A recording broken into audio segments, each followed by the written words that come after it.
The reason our effort was so complete is because we got good scores from all 5 guys in the lineup, and every round all 5 guys were in the mix of counting for a score, and for us to do well, that's what you need. You can't really be playing one guy already 5-6 over early in the round and then you're counting on all 4, just 4 guys to play a great round. You got to have all 5 guys in the mix to be able to play well. Well, he's finished in the top 10 3 of his last 4 events, so David's been great. It's really fun to watch. He's got the length to overpower a course, and he's got the short game that can help him compete at the highest level. Even if when he's not on his A game, his short game is good enough that he can shoot a 72 or 73.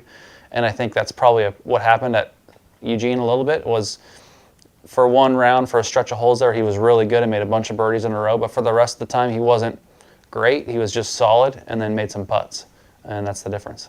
About a month ago or so, I challenged the guys that we needed a 5th man in the lineup to step up, and we went to San Diego, and Scott Kim was that guy. He played an awesome round in the last round, and so with that, knowing that he had the ability to come out in the final round of a tournament and do that, and with how we played in Eugene and with the 4th place finish, our best of the spring, I just felt like it was a good idea to keep the same 5 guys together for some continuity of the team, just how they interact with each other. I thought it was really good to continue to build on that.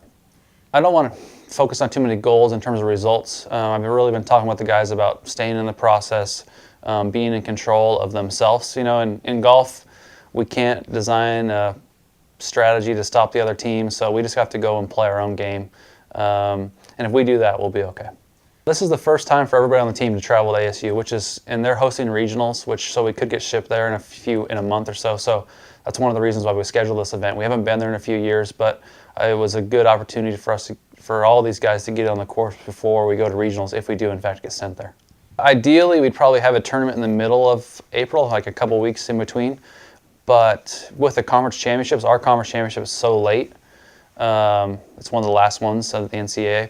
So most of the teams are playing conference championships in the middle of April. So there's just not that many golf tournaments in the middle of April. So it just kind of ended up being that this is how it's going to have to play out. I think the guys will be fine. They'll work hard. It'll actually be probably good because they'll get them a chance to focus on school for a few weeks.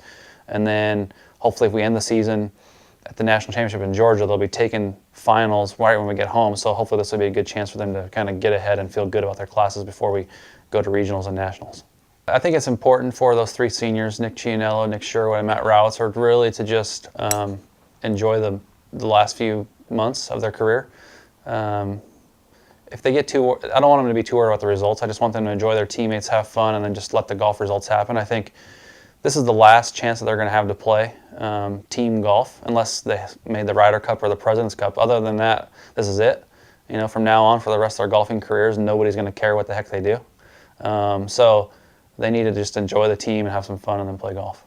If you would have asked me that question a month ago, I probably would have said I'm not that optimistic, to be honest. But I think the guys have really dedicated themselves to working hard, and they've made a lot of, since Fresno, they've made some great strides getting better. We've had it, you know, and I think playing in Eugene at the Duck Invitational, where it felt like it was home a little bit, was a big thing for us. And now I think we can build on that and keep going. And I definitely think if we just keep doing what we're doing, focus on the process, make every shot count the same, not be worried about the results as much, then I think we definitely have a great chance.